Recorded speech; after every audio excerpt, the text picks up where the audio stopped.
tua palavra, Senhor. Em nome de Jesus, Pai, eu te agradeço, Deus.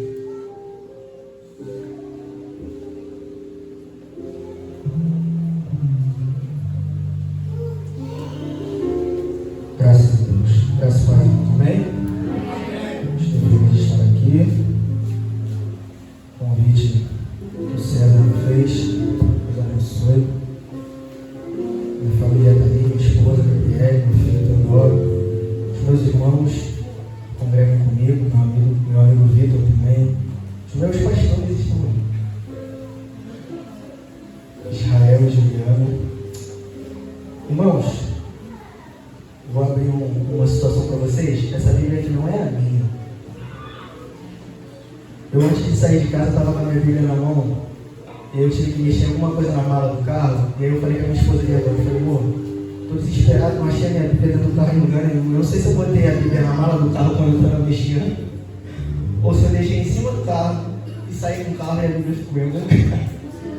Se a Bíblia ficou em cima do carro, alguém vai achar, porque ela caiu. E aí a palavra vai ser semeada numa vida. Amém? Sem mais delongas, abra a tua Bíblia comigo em Salmos. Salmos primeiro.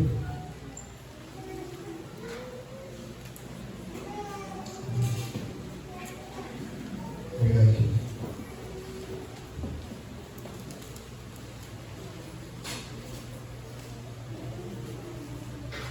Estou feliz de poder estar aqui, adorando a Deus juntamente com os irmãos, e feliz também por poder compartilhar e semear a palavra dele. A confiança do sermão está colocada na minha vida, mas quanto mais é dado, mais é cobrado. Aquele que achou, diga amém. Amém. Quase ninguém achou. Aquele que achou, diga amém. Amém. Agora todo mundo achou. Salmos primeiro, do versículo 1 até o verso de número 3. Diz assim: bem-aventurado o varão que não anda segundo o conselho dos ímpios, nem se detém no caminho dos pecadores, nem se assenta na roda dos escarnecedores. Antes, tem o seu prazer na lei do Senhor, e na sua lei medita de dia e de noite. Pois será como a árvore plantada junto a ribeiros de águas, a qual dá o seu fruto na estação própria, e cujas folhas não caem, e tudo quanto fizer prosperará. Toma teu assento. Amém? Esse tema ele é um tema muito importante para a Igreja de Cristo. Ele trata de resgate. E antes de ele ser um tema muito importante para nós como Igreja de Cristo, ele foi um tema muito importante para o nosso próprio Deus. Porque ele, Criador dos céus e da terra, um Deus onipresente, onisciente, onipotente, não significa que ele escreve um livro e determina como vai ser a sua vida. Porque se fosse assim, nós não teríamos escolha. Eu estou dentro de uma Assembleia de Deus, então acredito e sei muito bem como é a nossa linha de pensamento, raciocínio teológico. Nós acreditamos que nós precisamos fazer força, precisamos buscar a presença de Deus, precisamos nos dedicar em nos humilhar e fazer a vontade do Senhor, respeitar as suas diretrizes, viver no seu caminho, viver aquilo que o Senhor chamou para a nossa vida. Uma vez que Cristo nos salvou e nos resgatou, nós entendemos agora que nós não somos mais escravos do pecado, mas não deixamos de ser escravos, agora continuamos sendo escravos de Cristo. Por quê? Uma vez Ele me comprou, e me comprou com preço de sangue. Esse sangue agora foi a moeda de troca, para que eu pudesse agora ser um servo, escravo, mas não escravo, livre no Senhor Jesus, livre no nosso Deus. Agora o homem que pecou e se afastou e foi destituído da glória de Deus, através de Cristo Jesus, foi resgatado pelo seu sangue. Agora, aquele homem que precisava de sacerdote para se achegar a Deus, não precisa mais. Agora, aquele homem que precisava do levita para poder preparar as coisas, não precisa mais. Aquele homem que precisava de toda uma liturgia de culto para poder se aproximar do Senhor, não precisa mais. Agora ele tem livre acesso ao Pai. Antes só podia ser chamado de Senhor, mas agora pode ser chamado de Pai. Antes só podia ser chamado de Senhor, agora pode ser chamado de amigo. Ou seja, nós vivemos um tempo muito bom, um tempo ao qual o Senhor Jesus nos resgatou. Nos resgatou por seu amor, para sua glória, para viver a sua vontade. Só que nem sempre nós entendemos isso. E na maioria das vezes, pais, meus irmãos, nós nos rebelamos contra Deus. Somos desobedientes. Não seguimos as suas diretrizes. O Espírito Santo palestra conosco e fala, olha, não é por aí. E a gente ainda assim coloca a mão no ouvido, ele fala no outro, a gente coloca a mão no outro ouvido também, não querendo ouvir a voz de Deus. O povo egoísta que nós somos. Tapamos o ouvido para ouvir a voz de Deus. Por quantas e quantas vezes nós fazemos isso? Isso aqui, quando eu falo, não pense que o pregador é santo, ou o pastor, quando fala algo assim, também não. Ele também, quando está falando, ele também passa as mesmas situações. Então, querido, entenda, Cristo nos resgatou para vivermos para Ele. E quantas são as vezes que nós deixamos de viver a vida que Ele nos? Então, o homem faz como o povo de Israel fez. Deixa eu recapitular um pouco de história para você. A história do reino de Judá. Um rei chamado Joaquim. Nesse período, enquanto ele reinava, a palavra de Deus diz que ele fazia as coisas ruins. Ele foi mau aos olhos do Senhor. E no reinado dele é quando Deus já tinha preparado algo muito ruim para Judá. Por quê? Nesse reinado de Joaquim é quando Nabucodonosor vem pela primeira investida ao reino de Judá. Ele chega, destrona Joaquim.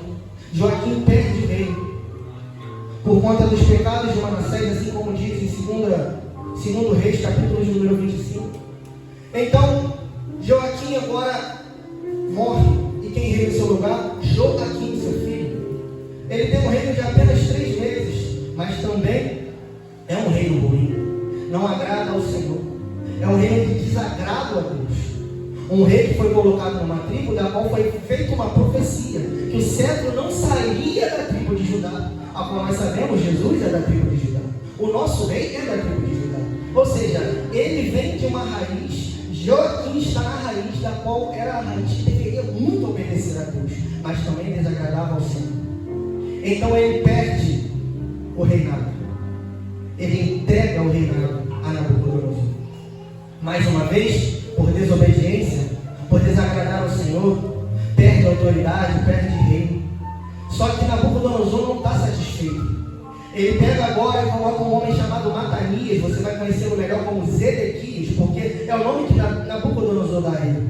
Zedequias começa a reinar e ele fica por um tempo reinando lá, colocado por Nabucodonosor. E nesse período de reino de Zedequias, ele começa a se rebelar contra Nabucodonosor. Só que Nabucodonosor já está cansado disso, ele quer destruir Judá. Então ele volta, e quando ele volta com seus homens, ele faz um cerco na cidade para destruí-la de vez. E o que me chama a atenção é que no reinado de Zedequias, é o mesmo período quando o profeta Jeremias está vivenciando. Jeremias ele é lançado no poço, ele vive situações complicadas. Quem é Jeremias? Jeremias é profeta. E o profeta era aquele que era o porta-voz de Deus, era aquele que levava a voz de Deus. Entenda que a palavra de profeta significa portador. Portador do quê? Da voz de Deus.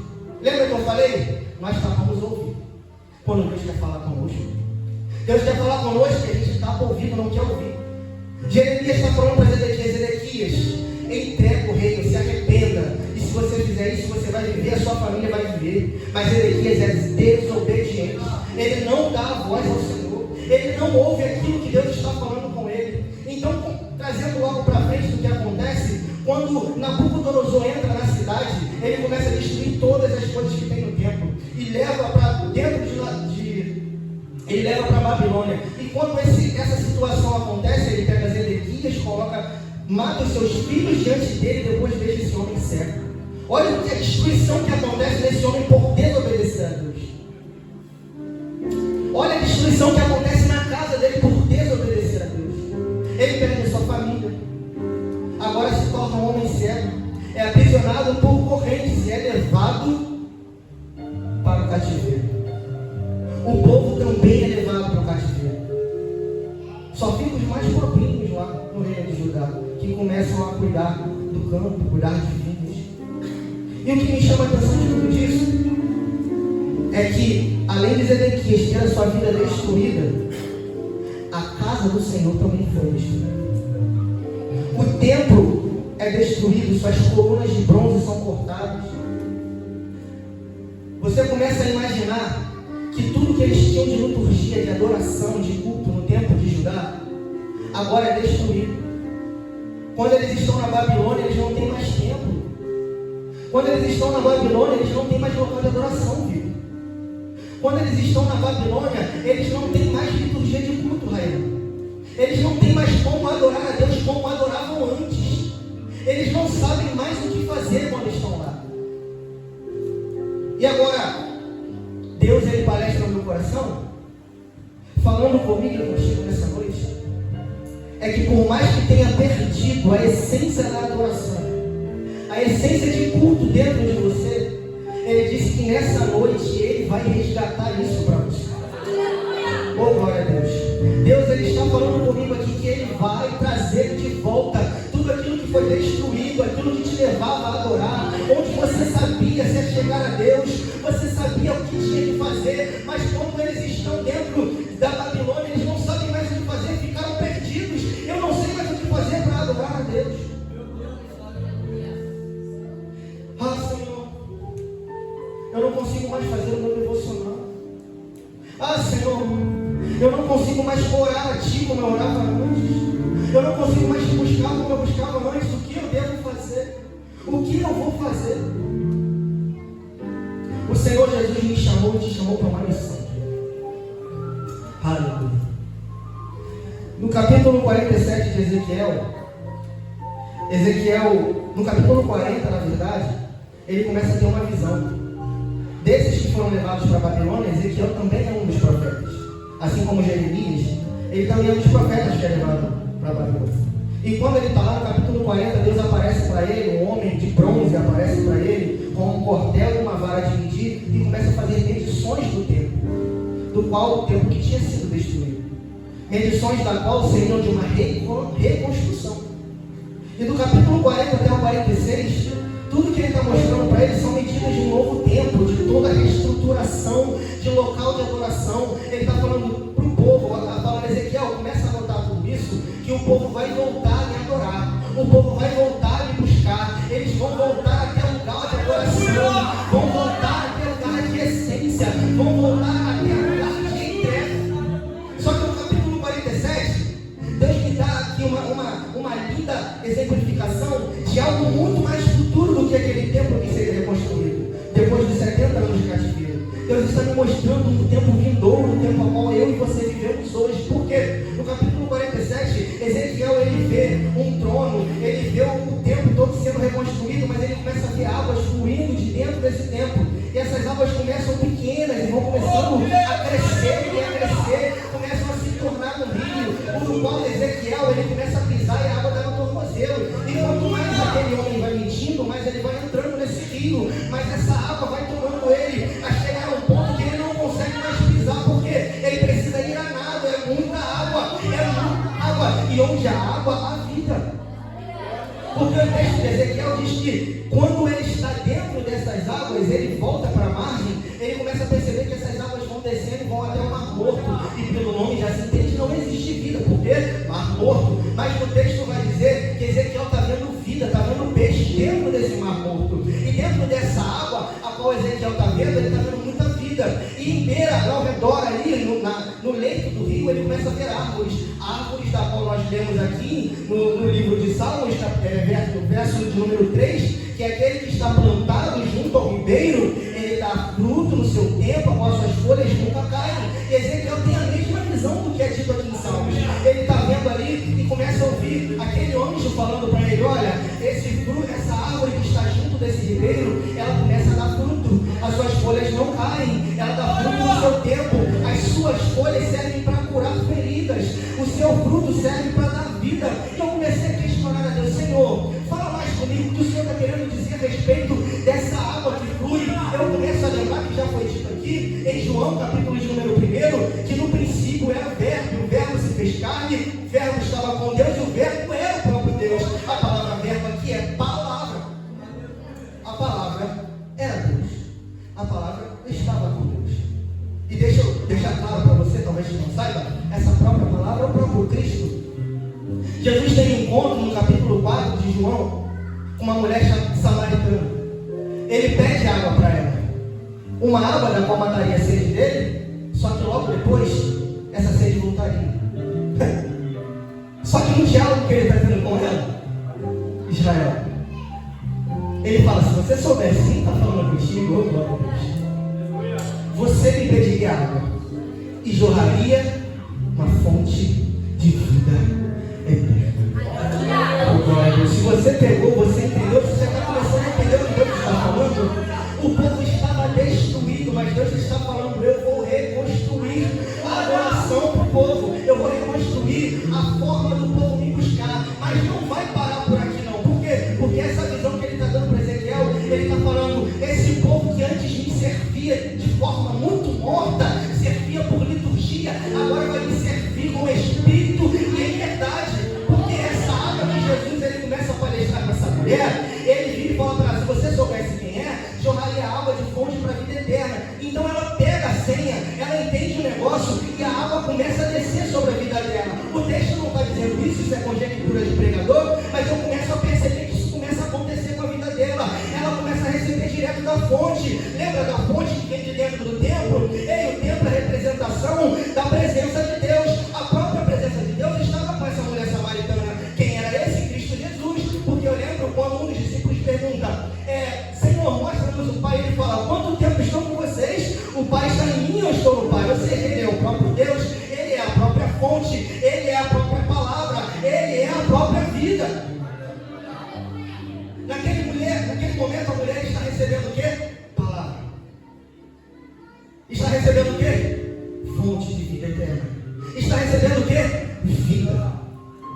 Agora aquela mulher está pasmada, maravilhada. Glória a Deus. Ela sai dali cheia. Ela sai dali cheia de palavra.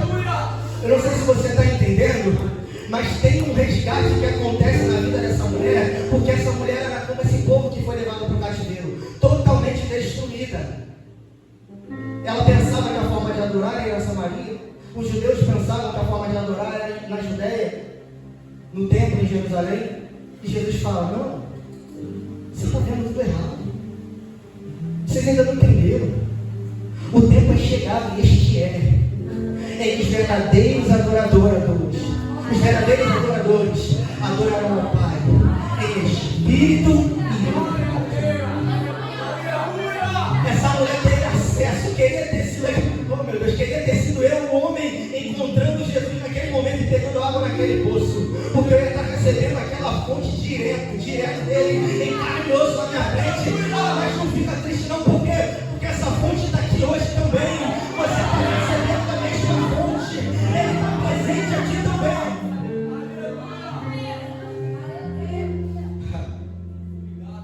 O tema é resgate. E pode até parecer que eu não falei nada de resgate. Então eu começo a pregar agora. Essa mulher vai para dentro de Samaria com uma fonte e começa a pregar, a falar: eu encontrei o Messias, eu encontrei aquele que veio para me salvar.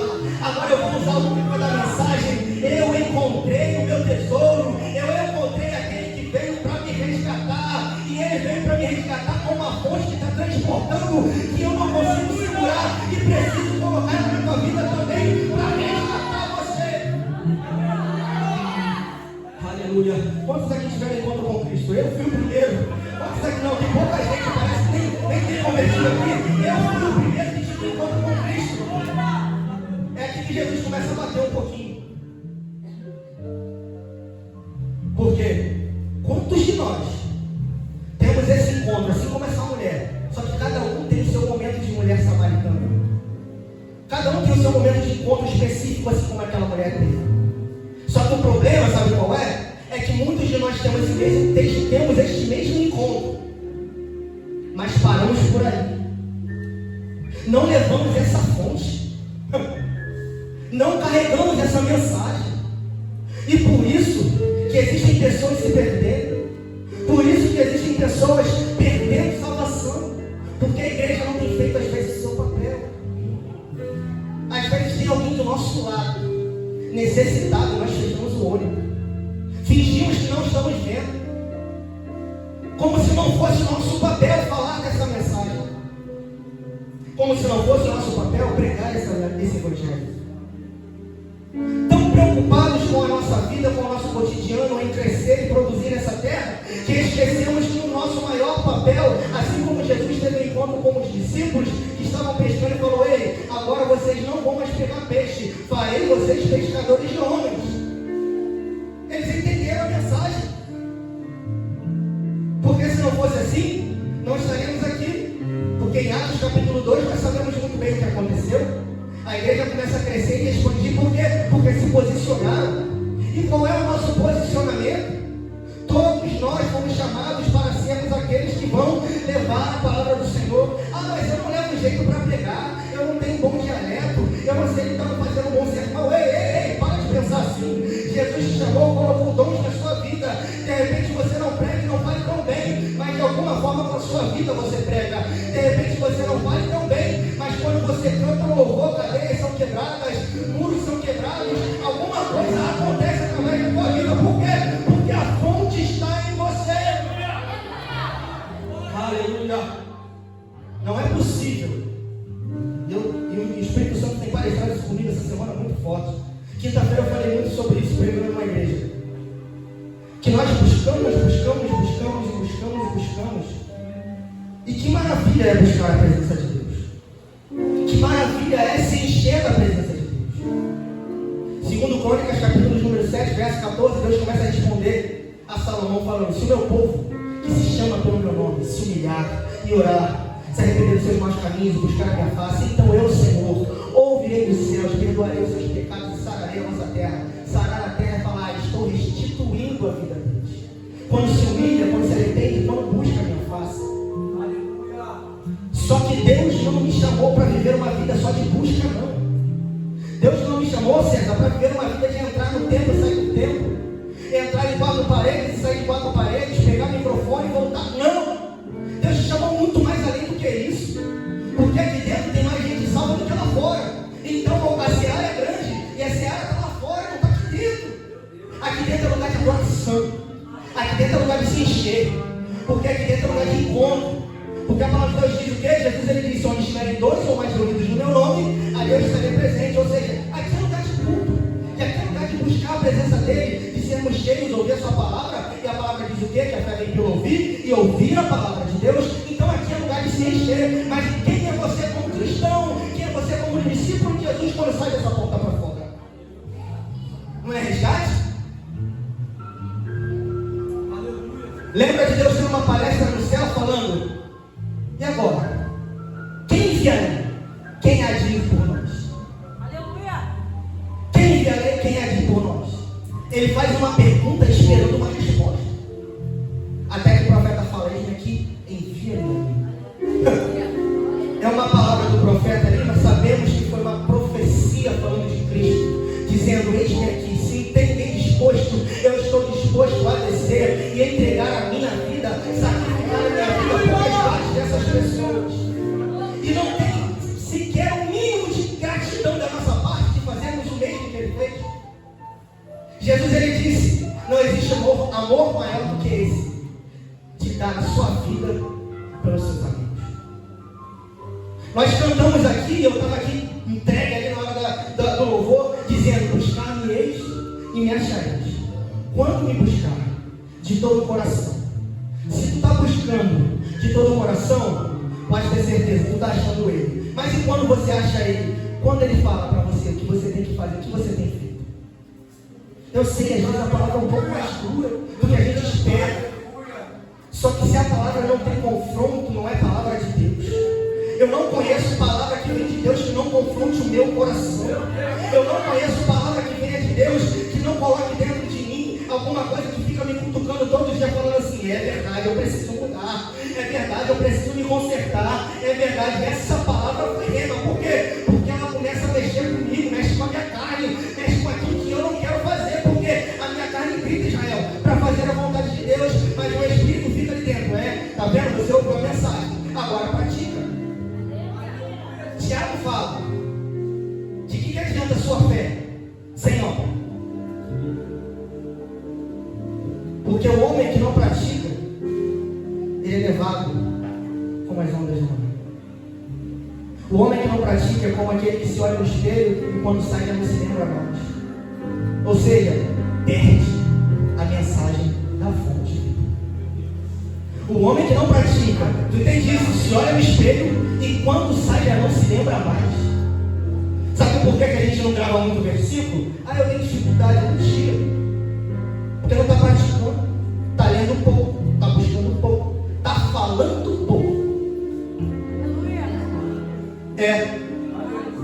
Porque eu consigo ler algumas coisas e esquecer já. Mas se eu estiver falando toda hora, eu não esqueço. Sabe como é que você gravou a canção sem precisar ficar lendo? Você ouviu várias vezes. Mas se você não cantá-la, você não aprende a letra. Não é verdade? Se você ouvir, você pode até aprender. Mas se você não cantá-la, você não aprende a letra. Se você não falar, você não aprende. Só que do que eu estou falando? Eu estou falando da fonte. Se você não falar da fonte, se essa fonte não fluir da sua vida, o seu objetivo como discípulo de Jesus é vão. O Espírito Santo está palestrando no meu coração muito forte isso. Eu lembro do filme, e já entrego, O Resgate do Soldado Ryan. A maioria que talvez não vai lembrar, porque é de 1998. Só que esse filme é muito forte. Ele conta um pedaço, tem um pedaço de história real ali. Na praia de Normandia, da França, 6 de junho de 1944. Isso aqui é um gráfico que eu gosto de história. 6 de junho de 1944. Os aliados invadem a França, na praia de Normandia. Esse dia é chamado de dia D, o dia que definiria a guerra. A gente sabe que não definiu nada. Eles entram com um objetivo: travar as forças do inimigo. E aí, o contexto do filme é: Capitão Miller recebe uma ordem, preparar um pelotão para resgatar um soldado. Só que o local que ele vai ter que resgatar o soldado tem muito alemão. Ou seja, é um local muito perigoso. Só que Vitor, ele recebeu a missão. Ele preparou um corpo, uma quantidade para trabalhar com ele. Ele teve que chamar uma quantidade para chamar. E o contexto daquele homem precisar ser salvo e resgatado é porque a sua mãe já tinha perdido 3 filhos na guerra, César. E aquele era o último. Imagina se mais um vai embora. A mãe não tem mais um filho. Pelo menos deixar um remanescente para aquela mãe, coitada. Então, a alta hierarquia do exército lá manda resgatar esse homem. E quem viu o filme sabe que ele vai tendo perdas no meio do caminho. Quem viu o filme sabe que ele vai perdendo muito. E muito pior, muito além, o Capitão Miller não é o soldado Ryan, que é o protagonista principal do filme. O Capitão Miller, que é o Tom Hanks, que faz aquele papel, ele é o principal personagem, ele é o protagonista. Mas no final ele morre. Só que ele morre, César, entregando a sua vida para salvar outra vida. Você está entendendo o que Deus está falando? Até através do filme Deus fala. Até através do filme ele palestra comigo, porque estava dentro. Cara, o cara vai até o fim. Ele cumpre a missão.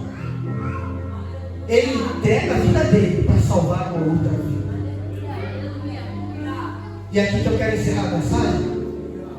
Você acha mesmo que Jesus te chamou, te salvou, te resgatou para esquentar a cadeira?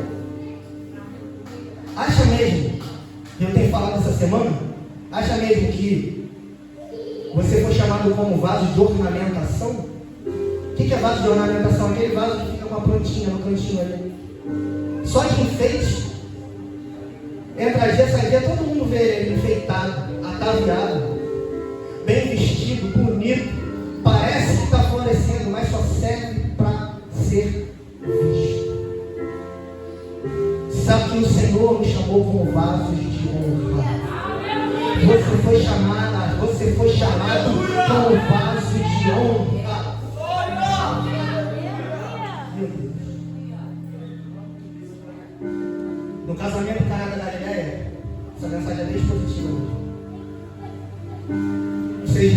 acontece? O reino acaba. As talhas ficam vazias. Para Jesus operar o milagre, ele fala: encham as talhas de água. Deixa eu ver se você está ligado na mensagem, está prestando atenção. Encham as talhas de água. Encham as talhas de água. Eita, não era disso que a gente estava falando em Ezequiel 47? Enche a talha de fonte. Eu não estou saindo do contexto, mas pense que você é essa talha. Tá? Existem pessoas precisando de um milagre de Jesus. Ele opera o milagre. Ele enche quem? A talha. As talhas. Elas são cheias. Ficam só cheias? Não, Jesus opera o quê? O milagre. Transforma as águas em vinho. Todo mundo conhece essa história. História muito bem conhecida. Só que acaba por aqui? Não. Sabe o que vai acontecer com a talha de novo? Vai ficar vazia. Sabe por que ela vai esvaziar? Porque aquela fonte do qual o mestre falou para encher, não é só para ficar ali. É para pegar daquele vinho, aquela água que foi transformada em vinho, e trazer alegria para outras vidas. Esvaziou? Enche de novo. Esvaziou? Enche de novo. E entregando a mensagem aqui, onde nós vemos: bem-aventurado o homem que anda, não anda segundo, não anda, ó, já está começando a caminhar onde não devia. Não se detém no caminho dos pecadores, ó, já parou com pecadores. Não significa que você não tenha que se relacionar com pecadores, tem. Mas está dizendo que você já está se envolvendo. Não se detém no caminho dos pecadores. Não se assenta na roda dos escarnecedores, ó, já acabou o relacionamento com Deus. Agora o relacionamento é com aqueles que são ímpios. Sabe por que você está precisando ser resgatado? É porque a sua trajetória, o seu andar não está na lei do Senhor. De repente a sua lei, a sua vontade está em fazer as coisas deste mundo. Colossenses 3,2 diz o quê? Olhar para as coisas que são de si e não das coisas que são terrenas. Enquanto você está focando nas coisas desse mundo, se embaraçando com as coisas desse mundo, o reino está perdendo. Almas estão se perdendo. E vou muito mais além, a sua própria vida está se perdendo. A gente vai se perder e nem percebe. Eu conversando com um amigo do meu trabalho, que ele também é cristão, eu falei com ele: sabe qual é a perseguição da igreja aqui no Brasil? Porque lá nos lugares que o muçulmano radical é pesado, o islamismo radical é pesado, a perseguição é uma vida, na carne mesmo. É decapitação, é queimado vivo, são coisas pesadas que aos seus olhos perdeu muito. Mas se for um justo que morreu, foi ganho. Só que aqui, sabe onde que a perseguição está acontecendo? Quando a gente fala que não tem tempo para o Senhor, mas tem tempo para Netflix, para o PS4, para o PS5, tem tempo para ver uma série de 8 temporadas, tem tempo para buscar tudo desse mundo, mas não tem tempo para buscar a presença de Deus. E aí eu faço uma pergunta para você: quando chegar aquele grande dia do juízo final, como você vai virar para o Senhor e falar: Senhor, estou pronto para viver a eternidade contigo? Mas como assim? Não tinha tempo para mim lá na terra, que viveu a eternidade comigo. Essa palavra é de despertamento. Restaure o seu coração, restaure a sua vida. Lembra-te de onde caíste e volte a praticar as primeiras obras. O Espírito Santo de Deus está falando contigo. É tempo de se voltar para Ele. Não se detém no caminho dos pecadores, nem se assenta na roda dos escarnecedores. Mas antes, tem o seu prazer. Ei, tem o quê? Não, fala mais forte. Tem o quê? Amém por isso. Jesus, depois de ter a conversa com a mulher samaritana, os discípulos chegam da cidade que estão indo comprar comida. Eles viram para ele e falam: mestre, coma, está com fome. Ele fala: a minha comida e a minha bebida é fazer a vontade do meu Pai. Quando eu falo de comida, eu falo de satisfação. Tem gente que não gosta de mocotó, mas gosta de uma feijoada. Tem gente que não gosta de uma feijoada, mas gosta de um churrasco. E quando você come uma comida muito boa, né, César? É muito satisfatório. Mas também a base da nossa vida aqui na carne é a alimentação, é a comida. Deixa de comer para ver se não fica fraco. Então Jesus está falando: o que me satisfaz, o que me mantém firme, o que me deixa de pé, é fazer a vontade do meu Pai. E aí eu volto para Salmos primeiro: medita na lei do Senhor, dia e noite. Aí você vai vai virar uma fonte de salvação. Você vai virar uma fonte de resgate. Porque depois disso ele fala: pois será como árvore plantada junto a ribeiro. Que ribeiro é esse? A água que vem da fonte. Plantado junto a ribeiro, que as suas folhas não murcham. Oh, glória a Deus, e dá fruto no seu tempo certo. Tem gente precisando ser alimentado. E quem aqui está com fruto para entregar esse fruto? Vem para cá, Sérgio. Aleluia. E Jesus, ele fala em João que ele é a videira, o Pai, o lavrador, e todo aquele que está nele, que não dá fruto, é cortado e lançado fora. Mas todo aquele que dá fruto, lembra da Natália que eu falei? Esvazieis, mas todo aquele que dá fruto é limpo para produzir fruto novamente. Você vai ter alto e baixo nessa vida de crente? Vai sim, não, César. Sabe por que vai ter alto e baixo? Porque uma hora tu está dando fruto, eu estou aqui pegando fogo, mistério, é muito bom. Mas vai ter hora que eu vou estar assim: gente, me ajuda em nome de Jesus, que eu estou passando peleja. É porque eu já dei tanto fruto e agora estou depenado, precisando o quê? Começar a dar fruto de novo. Enquanto eu estou depenado, eu volto a buscar. Ei, o Espírito Santo de Deus está falando contigo. É tempo de voltar, é tempo de se arrepender. Eu tinha falado com o César, pede os meninos para separarem aquela canção. Não, fica tranquilo, eu não vou conseguir cantar não, a voz já foi embora. Mas eu lembro de uma música de Samuel Mariano, que ele canta assim: é tempo de voltar, de se arrepender, é tempo de reatarmos nossa amizade, é tempo de voltar e de se converter. Ainda sou seu amigo de verdade. Ei, aleluia.